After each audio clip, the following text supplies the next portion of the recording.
Madame, mademoiselle, monsieur, bonjour et bienvenue dans cette web-série. Nous arrivons déjà au terme de celle-ci avec Christophe Lanfalussy et Jean-Pierre Martin qui viennent de publier aux éditions Grasset ce livre intitulé « Molenbeek sur Djihad ». Alors, bonjour. Bonjour. Et dans le cadre de cette conclusion, quelles sont les conclusions finalement de votre livre ? S'il y en a. Nous avons voulu être optimistes.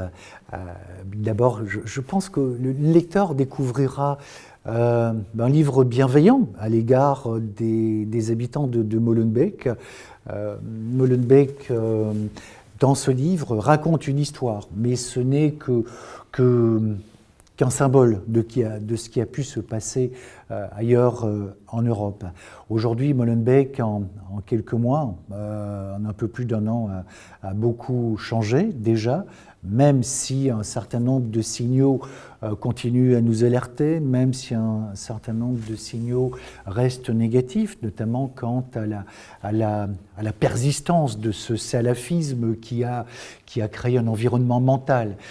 Ce qui a changé, c'est peut-être la prise de conscience.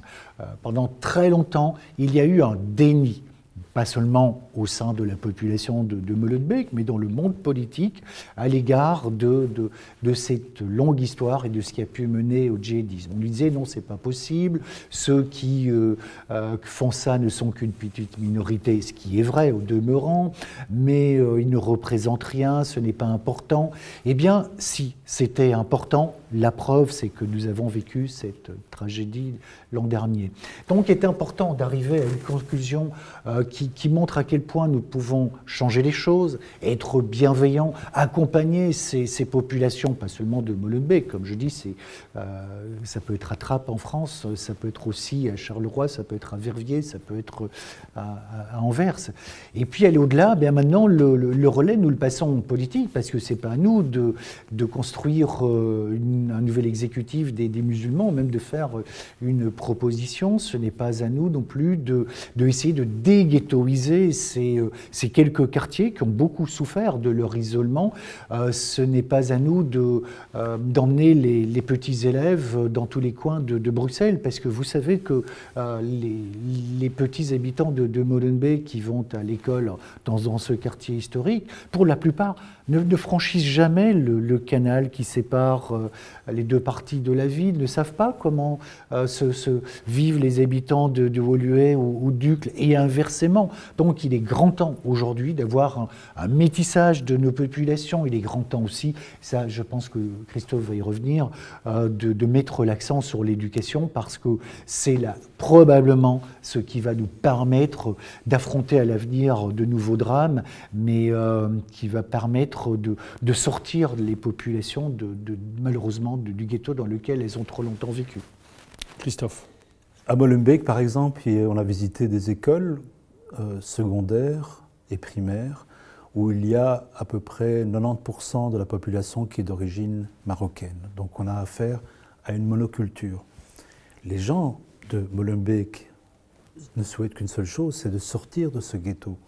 Et j'ai rencontré des gens qui placent leurs enfants en dehors de Molenbeek parce qu'ils veulent justement permettre à leurs enfants de monter l'ascenseur social et de sortir du ghetto de Molenbeek. Donc je rejoins ce que Jean-Pierre dit, il faut absolument casser cette frontière du canal qui est vraiment une frontière physique mais aussi mentale terrible, à la fois pour les gens de Molenbeek, mais aussi pour les Belges qui n'ont jamais été à Molenbeek. Et il y en a beaucoup qui n'ont jamais été à Molenbeek. Donc le livre met aussi tout le débat qui a eu lieu autour des attentats et du rôle qu'on a imputé à Molenbeek, à quelque part, je trouve à intéresser les Belges. J'ai entendu beaucoup de gens qui me disaient maintenant je vais à Molenbeek, je suis allé à bicyclette à Molenbeek pour voir comment c'est.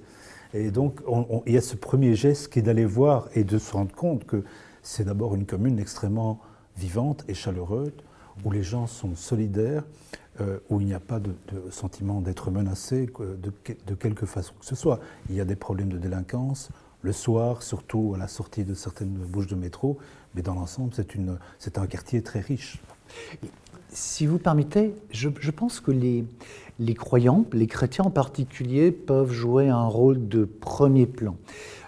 Si vous lisez le livre, vous découvrirez dans la première page que je raconte cette soirée extraordinaire qui a marqué manifestement une partie de la population de Molenbeek. C'était un soir de juin dernier, c'était pendant le Ramadan, il pleuvait et le père Aurélien de l'église Saint-Jean-Baptiste avait finalement ouvert la grande nef de l'église Saint-Jean-Baptiste pour que la population locale, avec ses imams, avec les autorités locales, puissent venir célébrer l'iftar, la rupture du jeûne. C'est un moment que je ne l'oublierai jamais.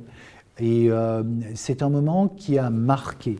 C'est important que les uns et les autres aillent à la rencontre les uns des autres. C'est important qu'un petit Molenbeekois qui justement n'a pas eu la chance de sortir de son quartier sache ce que c'est un enfant de son âge qui pratique ou non une autre religion, qui est chrétien, qui est juif. Et ils ne le savent pas suffisamment.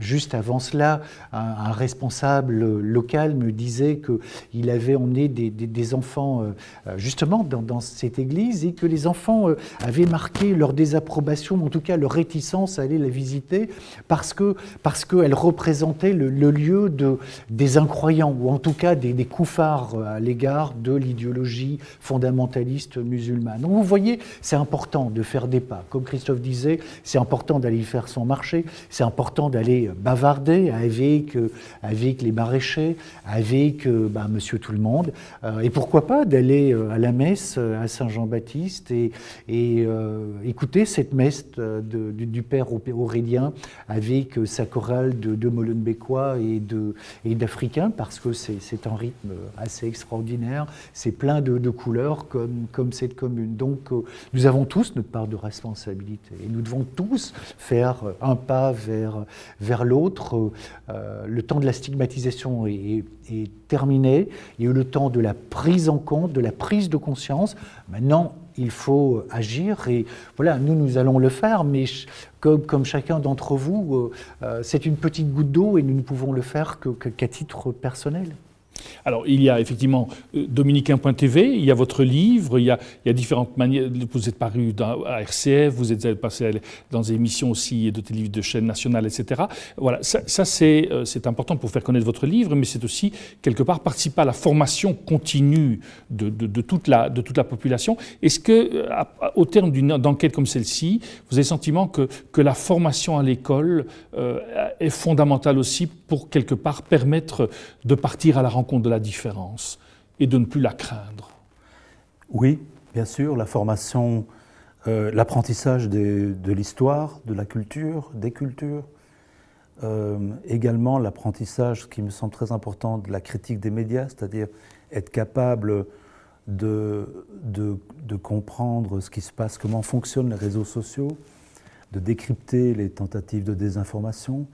Parce que une des conclusions qu'on tire aussi de ce livre, c'est qu'il faut se déconnecter de tous les conflits du Moyen-Orient, essayer de développer un islam qui soit européen et déconnecté d'un Moyen-Orient qui est toujours plongé dans des complots incessants et dans beaucoup de conflits aussi, qui sont récurrents.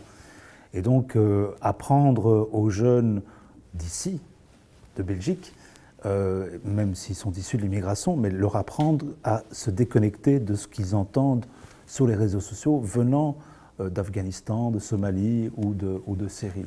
Ça nous semble très important également.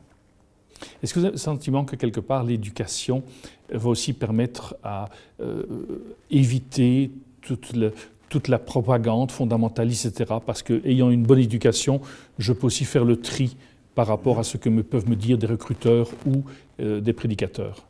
Ce n'est pas une assurance tout risque, mais il est clair qu'une éducation à la critique historique est fondamentale et que les cours, qu'ils soient d'histoire, de citoyenneté, qui s'ouvrent sur le monde, qui s'ouvrent sur les différentes cultures, qui s'ouvrent bien sûr aussi sur les autres religions sans avoir d'a priori, sans les rejeter a priori, est plus fondamentale que jamais. L'éducation, c'est réellement la clé de voir un jour l'espoir, en tout cas, de ne plus avoir ce fondamentalisme qui mène au terrorisme.